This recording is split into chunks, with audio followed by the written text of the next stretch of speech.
Welcome et bienvenue dans l'épisode 10 des Chemins de l'éveil. Je suis ravie de t'accueillir.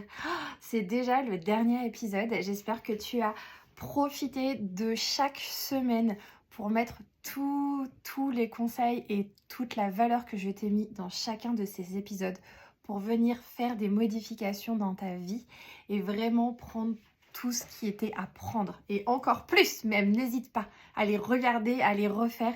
C'est vraiment un podcast que j'ai voulu créer pour qu'il t'accompagne à chaque instant et que tu puisses aller piocher dans l'épisode qui t'intéresse. Tu vois, t'es pas obligé de refaire les 10 à chaque fois. Tiens, moi j'ai un souci de blocage de croyance, je vais plutôt aller là. Là c'est plutôt émotionnel, je vais aller piocher vers l'épisode 3. Dans cet épisode 10, on aborde un sujet qui est du coup de transformer tout l'épanouissement personnel que tu as eu en richesse financière. C'est-à-dire que tout cet épanouissement, toute cette prise de conscience de ce que tu es capable de faire et d'accomplir, pour toi, ça a de la valeur. Et ça a de la valeur dans tous les sens en fait. Ça a une valeur humaine parce que tu es heureux et tu te sens bien et que tu sais qu'aujourd'hui, tu commences à avoir tes premières clés pour te sentir bien en fait, être serein au quotidien. Si tu as des enfants, pouvoir les accompagner aussi dans leur apprentissage de la gestion des émotions, dans dans la libération de blocage.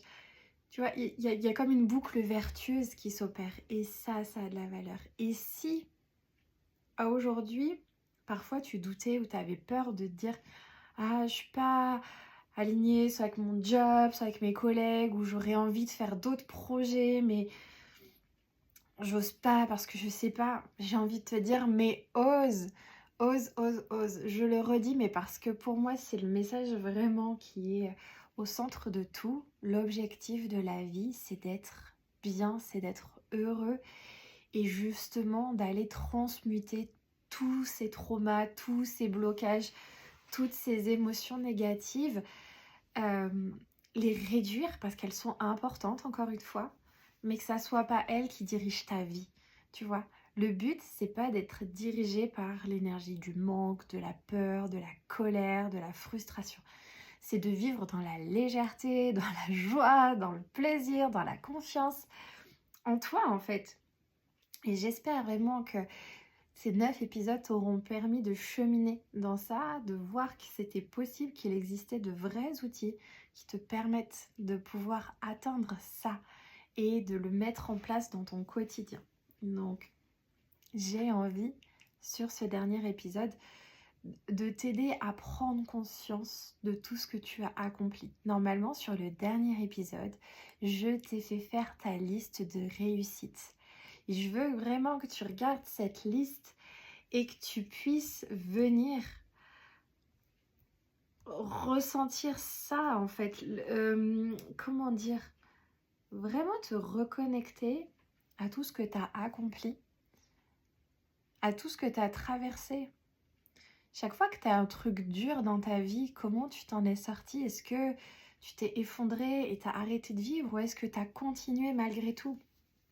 Et juste ça, ça montre que tu es fort, que tu es forte, que être fort, c'est pas une faiblesse, être fort, c'est pas être violent. Tu vois, il y a vraiment tout un système à venir reconstruire. Et en fait, c'est faire de tout ça,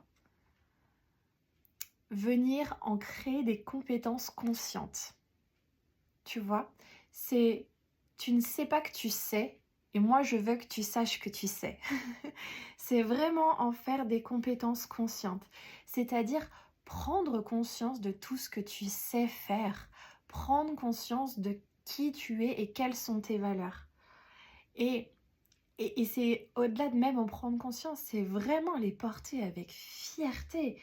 Ouais, tu es un homme, tu es une femme, peu importe, mais en tout cas, moi j'ai envie de te partager, je suis fière d'être qui je suis fière d'être vraiment connectée à cet amour, à cette gentillesse, d'être un bisounours pour certaines personnes, et c'est complètement ok parce que c'est ce que je suis.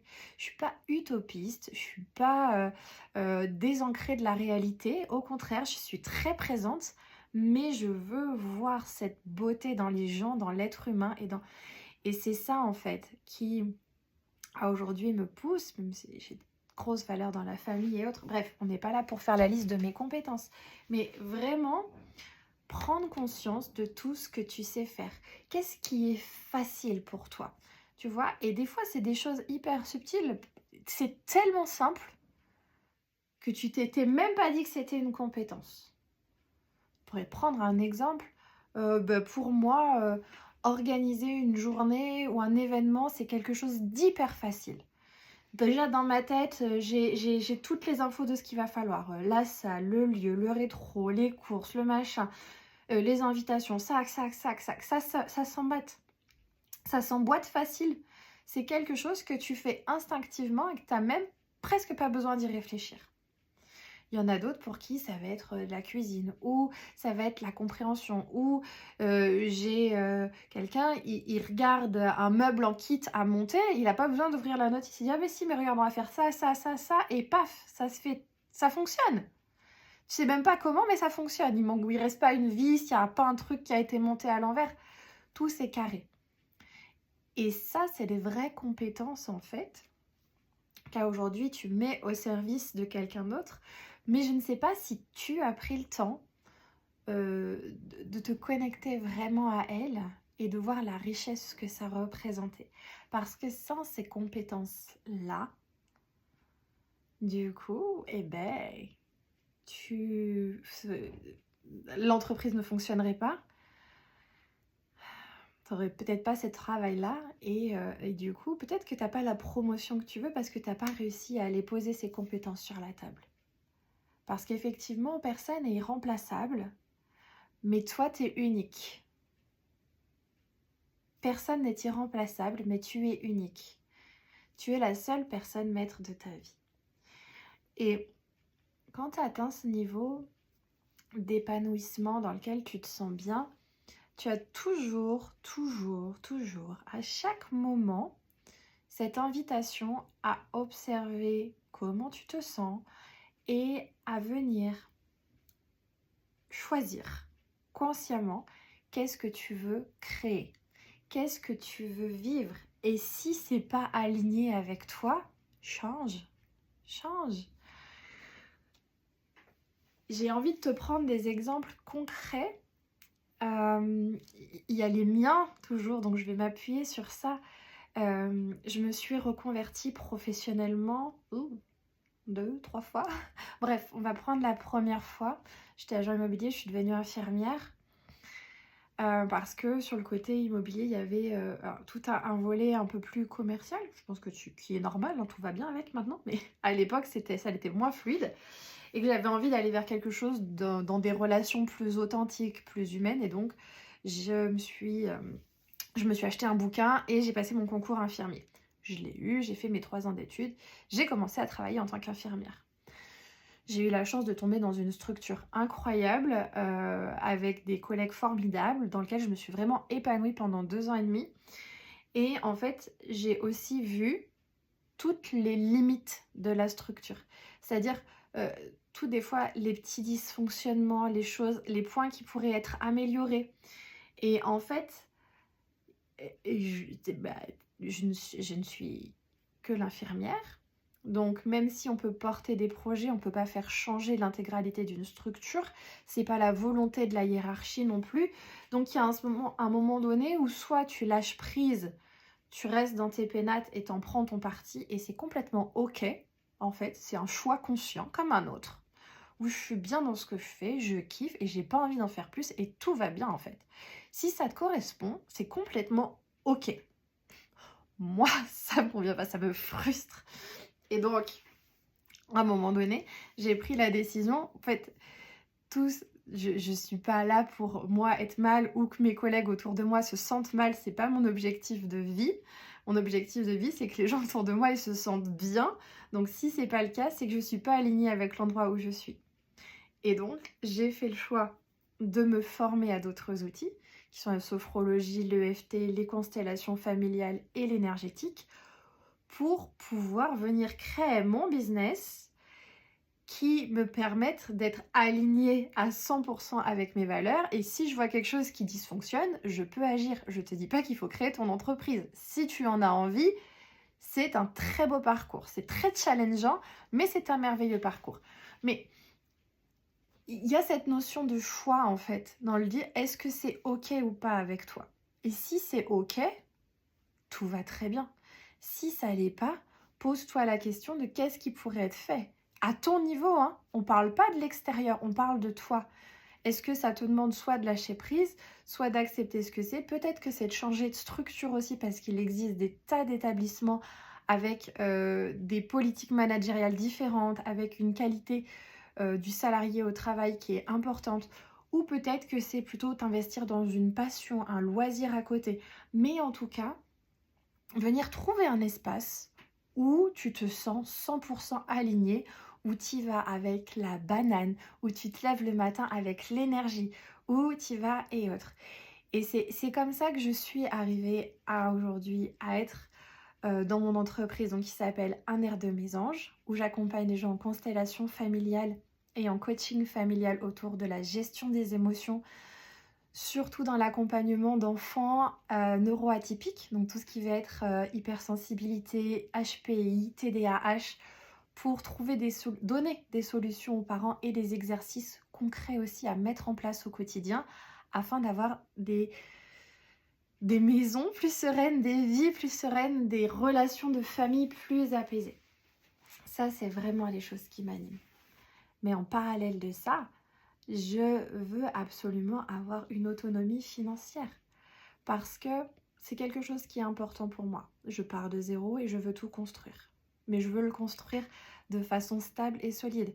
Et donc, ça demande de chercher, de réfléchir en fait. Et c'est là qu'il y a la notion de l'argent qui rentre. Et la notion de l'argent, pour moi, elle est hyper inconfortable. Parce que dans mon histoire familiale, j'ai vraiment deux choses qui s'opposent. Je ne rentrerai pas plus dans le détail là.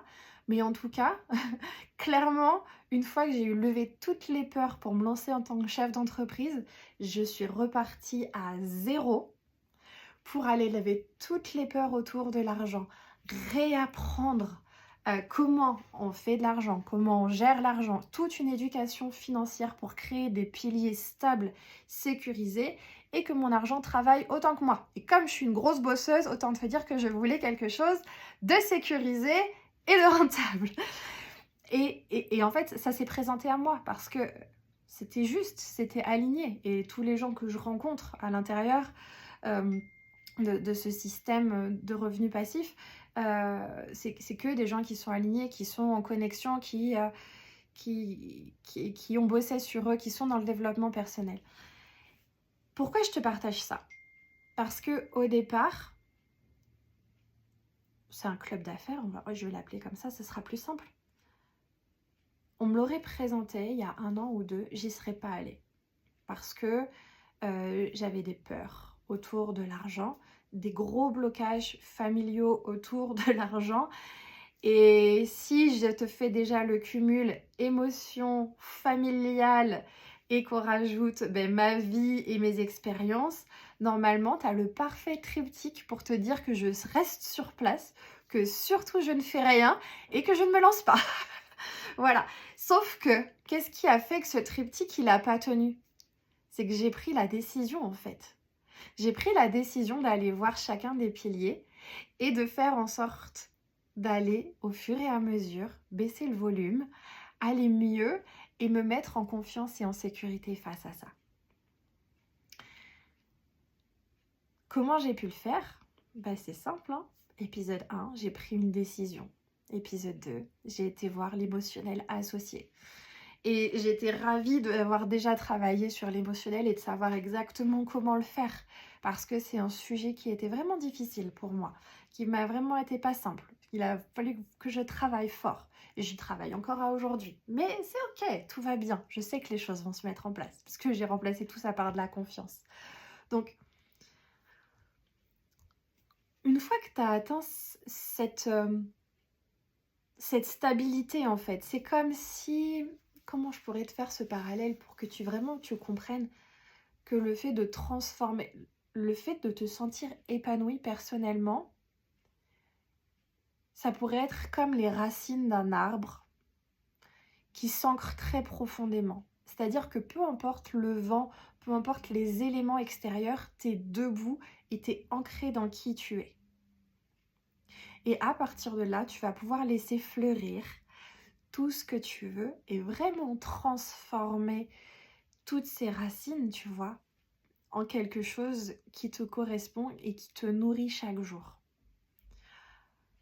Là, je te l'ai fait spécifiquement famille et argent parce que c'est des sujets qui sont importants pour moi et sur lesquels je vibre et je travaille beaucoup parce que je trouve qu'il y a un vrai lien à faire qui est très intéressant, surtout quand tu lis avec l'émotion. Mais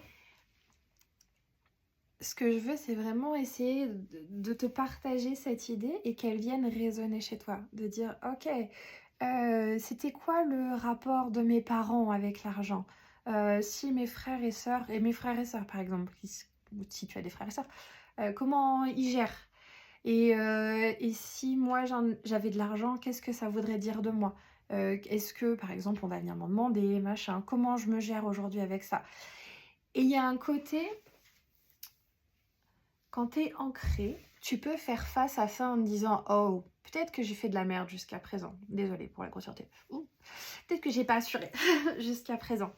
Peut-être qu'en fait, je prends conscience que je ne sais pas faire. C'est pas grave de pas savoir. Tout va bien en fait. Parce que le fait d'avoir conscience de ne pas savoir, ça dit, ben, peut-être que tu peux apprendre en fait. Si tu peux apprendre à gérer tes émotions, tu peux apprendre à gérer le reste. Tu peux apprendre à faire différemment en fait. Peut-être que la solution, elle est là. Elle est en fait de se dire, tiens, tout ce que j'ai fait jusqu'à présent, ça m'amène à cette situation. Et quoi que je fasse, je me retrouve dans la même situation. Peut-être que c'est le moment d'essayer quelque chose de différent. Et d'écouter toujours à l'intérieur de toi, tu vois. Le fait de te sentir bien, ça va faire rayonner ça. Et tu peux t'en servir dans ton job pour aller demander une augmentation, une promotion, aller postuler pour ce fameux poste où tu avais l'impression qu'il était trop bien pour toi, mais en fait, tu as pris conscience que ça y est, tu es presque trop bien pour ce poste. Tu vois, il y a quelque chose qui fait que cette stabilité émotionnelle que tu crées, elle te permet d'ouvrir le champ des possibles. Ouvrir le champ des possibles. Juste, j'ai envie de te partager un dernier exercice pour clôturer cette semaine. Et c'est pour venir t'amener à ouvrir ce champ des possibles. Si demain, même pas demain, là tout de suite, si tu fermes les yeux et si, tu vois, t'étais hyper confiant, hyper serein et qu'on dit que même l'argent n'était pas un problème, tu vois. Tu es confiant, tu es serein, tu es aligné, l'argent n'est pas un problème. Qu'est-ce que tu fais? Qu'est-ce que tu fais? Et je t'invite à faire cette liste et à élargir au fur et à mesure. Parce que les premières choses qui vont te venir, ça va être peut-être des choses très pratico-pratiques, très quotidiennes, tu vois, genre la maison, les factures, je règle mon crédit, nanana. Ok, ça c'est fait. Et après, tu fais quoi encore? Tu vois, c'était au-delà. C'est reprendre le goût de rêver. Tu as le droit de rêver. En vrai, ça coûte rien et ça ouvre juste le champ des possibles et ça fait du bien. Parce que ça va pouvoir te donner des pourquoi éventuellement. Pourquoi est-ce que tu as envie de changer? Peut-être qu'ils sont là, tes pourquoi. Et qu'est-ce que j'ai envie de faire? Et quand tu sais pas, peut-être que c'est dans ton rêve qui se trouve ce que tu as envie de faire. J'ai pas la réponse, mais en tout cas, je t'assure que tu ne crains absolument rien. Tu es très en sécurité de t'autoriser à rêver. Ok? Les rêves, c'est bienvenu. Franchement, mais rêve et rêve grand. Et reprends tes rêves. Et puis si tu les as accomplis, s'ils changent, ils ont le droit de changer. Tu as le droit de te tromper. C'est merveilleux d'échouer. C'est là où tu apprends le plus. C'est une chance incroyable de se tromper parce que tu as trouvé une nouvelle façon de ne pas le faire. Ça veut dire que tu te rapproches encore plus de la façon de le faire. Et à chaque fois que tu vas faire ça, tu vas arriver un petit peu plus vers ton objectif. Et c'est cet objectif d'être bien, d'être serein et de faire ce que tu as envie au quotidien.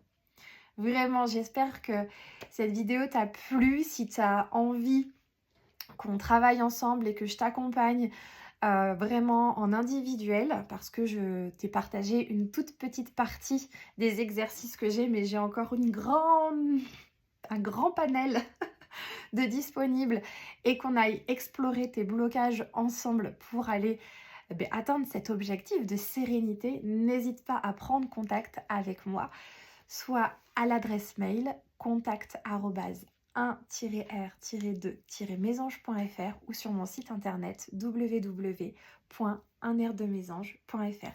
Je te souhaite une merveilleuse continuation. C'était un vrai plaisir pour moi de t'accompagner pendant ces 10 semaines et je te dis à très bientôt. Bye!